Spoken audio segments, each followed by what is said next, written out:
ઉજ્જૈન મધ્યપ્રદેશથી આપણે થઈ ગયા હતા ગુજરાત બાજુ રિટર્ન અને આપણે કાલ જવાના છીએ પાવાગઢ। જય માતાજી, રામ રામ બધાને। શું કે મિત્રો બધા મોજમાં ને? આપણે સવારમાં તૈયાર થઈને પાવાગઢનો ડુંગર ચડવા લાગ્યા। આપણે રેસ્ટ કરવા માટે એક જગ્યાએ ઊભા રહી ગયા અને ત્યાંના નજારા તમે જોઈ શકો છો। આપણે ત્યાં ઘડીક ઊભા વાતાવરણના દ્રશ્યો આપણા ફોનમાં કેદ કરવા લાગ્યા। ચાલતા ચાલતા એક એવો રસ્તો પણ આવ્યો જ્યાં નકરા દોરડા જ બાંધેલા હતા। અધવચ્ચે પહોંચ્યા ત્યાં એક તળાવ રસ્તામાં આવ્યું તો આપણે ત્યાં ફોટો લેવા ઊભા રહી ગયા। રસ્તામાં એક પ્રાચીન મંદિર આવ્યું તો ત્યાંના પણ દર્શન કરી લીધા। હું, મમ્મી અને મારા પપ્પા ત્રણેય સૌથી આગળ નીકળી ગયા હતા, બધા પાછળ રહી ગયા હતા।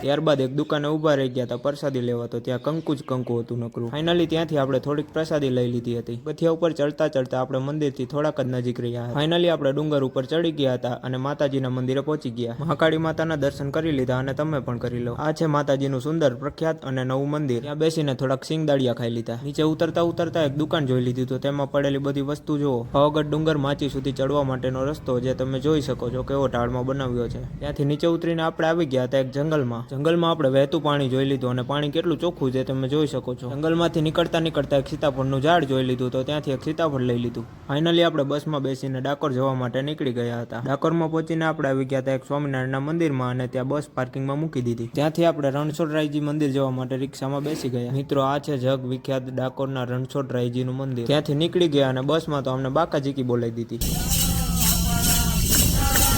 ફાઇનલી મિત્રો અમે ઘરે જવા માટે થઈ ગયા હતા રિટર્ન અને આ રસ્તો જે તમે જોઈ શકો છો। તો મિત્રો, તમને આજનો બ્લોગ પસંદ આવે તો સબસ્ક્રાઇબ કરવાનું ના ભૂલતા।